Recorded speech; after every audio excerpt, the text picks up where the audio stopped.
اعوذ باللہ من الشیطان الرجیم بسم اللہ الرحمن الرحیم۔ کیا حیض لڑکیوں کے لیے سزا ہے؟ کیا عورتوں کو حیض کی سزا ملی ہے؟ عورتوں میں حیض کی ابتدا کیسے ہوئی؟ کیا یہ حیض حضرت حوا علیہ السلام کو بھی آیا؟ کیا ان کو بھی یہ اللہ کی طرف سے سزا ملی؟ کیا حیض کی ابتدا بنی اسرائیل سے ہوئی؟ کیا اس سے پہلے عورتیں حیض کی بیماری سے پاک تھیں؟ آج کی اس ویڈیو میں ان تمام سوالوں کے جواب دیے جائیں گے، اور یہ ویڈیو کافی تحقیق کے بعد بنائی گئی ہے اور حدیث کی روشنی میں ان تمام سوالوں کے جوابات دیے جائیں گے۔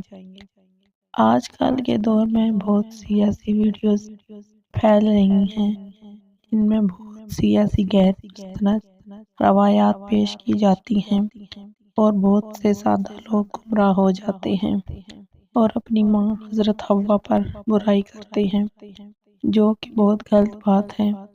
آپ سب سے گزارش ہے کہ اس ویڈیو کو مکمل دیکھیے گا تاکہ آپ کے ذہن میں سے ہر طرح کے سوال ختم ہو جائیں اور دوبارہ کبھی برائی کا مرتکب نہ بن سکے۔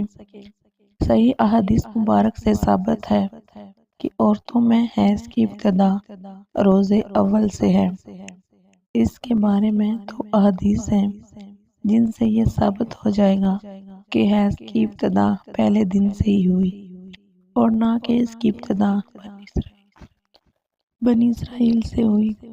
حضرت عائشہ رضی اللہ عنہا حجۃ الوداع میں اللہ کے رسول صلی اللہ علیہ وسلم کے ساتھ حج کے ارادے کے ساتھ گئیں تو راستے میں انہیں حیض آ گیا، تو وہ اس خطرے سے رونے لگی کہ اب وہ نماز کی حاجت ادا کرنے سے محروم رہ جائیں گی۔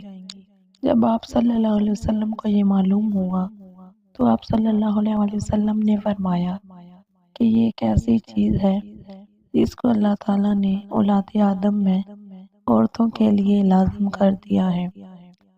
اس حالت میں تم بھی وہی سب کچھ کرو جو ایک حاجی کرتا ہے، صرف پاک ہونے تک بیت اللہ کا طواف نہ کرو۔ حضرت عبدالرزاق اور مسند اسحاق میں حضرت عبداللہ بن مسعود رضی اللہ عنہ اور حضرت اسماء بن ابی بکر سے یہ روایت نقل کی گئی ہے کہ بنی اسرائیل کی عورتوں کو یہ اجازت دی گئی تھی کہ وہ بھی مردوں کے ساتھ مل کر نماز ادا کرتی تھی۔ مردوں اور عورتوں کے درمیان ایک پردہ حائل تھا۔ پھر ایک دن ایک لڑکی اپنی ایڑیاں اٹھا کر دوسری طرف سے مردوں میں اپنے یار کو دیکھنے لگی، اور پھر وہ روزانہ یہی کام کرتی اور اس کام کو اپنا معمول بنا لیا، اور پھر اس کے دیکھا دیکھی باقی عورتیں بھی مسجد میں آتی اور ایڑیاں اٹھا کر پردے کی دوسری طرف سے غیر مردوں کو دیکھنے لگی اور ان سے تاک جھانک میں لگ گئی۔ چنانچہ ان کو مسجد میں جانے سے اس طرح روکا گیا کہ ان پر حیض مسلط کر دیا گیا۔ کچھ لوگ اس سے یہ سمجھتے ہیں کہ حیض کی ابتدا بنی اسرائیل سے ہوئی، جو کہ غلط ہے، کیونکہ مفسرین لکھتے ہیں کہ یہ حیض عام نہیں تھا، بلکہ بنی اسرائیل کی عورتوں کو مسجد میں گناہ کرنے کی اللہ پاک نے ایسے سزا دی کہ 4 ماہ تک مسلسل صبح و شام ان پر حیض مسلط کیا گیا، اور وہ مسلسل 4 ماہ تک اس میں کیفیت میں مبتلا رہی اور پھر مسجد میں آنا بند کر دیا، اور انہوں نے پھر اللہ سے توبہ کی، اور جب اللہ نے ان کی توبہ قبول فرمائی تو ان پر سے یہ عذاب ختم کر دیا۔ امام طبری رحمۃ اللہ علیہ سورہ بقرہ کی آیت نمبر 25 کی تفسیر میں عبد الرحمن بن زید رحمۃ اللہ علیہ کی یہ روایت نقل کرتے ہیں کہ حضرت حوا کو پہلے حیض نہیں آتا تھا۔ ان کی تخلیق پاکیزہ ہوئی یہاں تک کہ انہوں نے اللہ کی نافرمانی کی، اور جس پھل سے انہیں منع کیا گیا تھا انہوں نے وہ کھایا، جس کی وجہ سے ان کو جنت سے نکال دیا گیا، اور پھر ان کو حیض اور حمل کی سزا دی گئی۔ اللہ پاک نے تھا فرمایا کہ میں نے تجھے پاکیزہ بنایا، لیکن تو نے میری نافرمانی کی، اس لیے میں تو اسے خون جاری کر دوں گا۔ امام طبری کے علاوہ باقی تمام مفسرین نے ان تمام روایات کو جھٹلایا ہے اور ان کو غیر مستند اور ناقابل قبول کیا ہے، کیونکہ حیض ایک طبیعتی مظہر ہے جس سے ہر ماہ عورت بلوغت سے سن یا دوچار ہوتی ہے۔ اس کو صحت کی علامت سمجھا جاتا ہے۔ یہ اللہ پاک کا نظام ہے۔ اگر غیر شادی شدہ عورت کو حیض نہ آئے تو یہ بیماری سمجھا جاتا ہے۔ یہ عورت کے لیے سزا نہیں ہے۔ حضرت ام سلمہ رضی اللہ عنہ سے مروی ہے، حضرت ام سلمہ رضی اللہ عنہ بیان کرتی ہیں کہ ایک دفعہ میں رسول اکرم صلی اللہ علیہ وسلم کے پاس تھی کہ مجھے حیض آنے لگا تو میں وہاں سے اٹھ گئی۔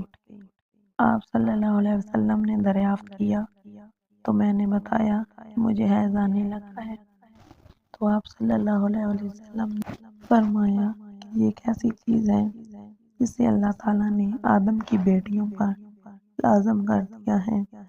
امام بخاری لکھتے ہیں، حضور اکرم صلی اللہ علیہ وسلم نے فرمایا، یہ وہ چیز ہے جس کو اللہ تعالیٰ نے آدم کی بیٹیوں پر لازم کیا ہے۔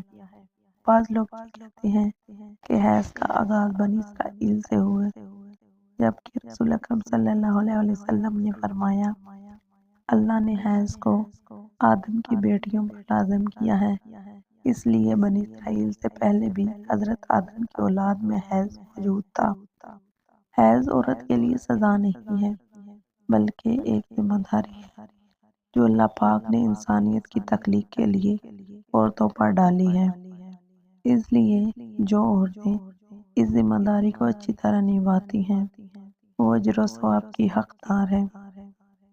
ایک دفعہ حضرت عائشہ رضی اللہ عنہا نے حضور اکرم صلی اللہ علیہ وسلم سے سوال کیا کہ ہم عورتیں تو مصیبت اور تکلیف جھیلنے کے لیے پیدا ہوئی ہیں، تو آپ کا اشارہ حیض اور حمل کی تکلیف کی طرف تھا۔ حضور پاک صلی اللہ علیہ وسلم مسکرائے اور بولے، نہیں، یہ ایک ایسی چیز ہے جس کے ذریعے بنی آدم کی عورتیں آزمائی گئی ہیں۔ عورتوں کی تخلیق ہی اللہ پاک نے ایسے کی ہے کہ ان کو حیض آئے۔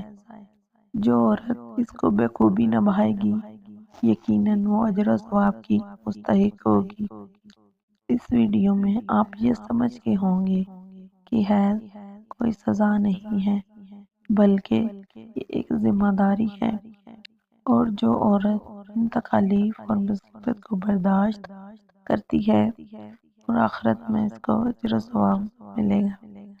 مزید اس طرح کی اسلامی اور معلوماتی ویڈیوز کے لیے ہمارا چینل ضرور سبسکرائب کریں۔ جزاک اللہ۔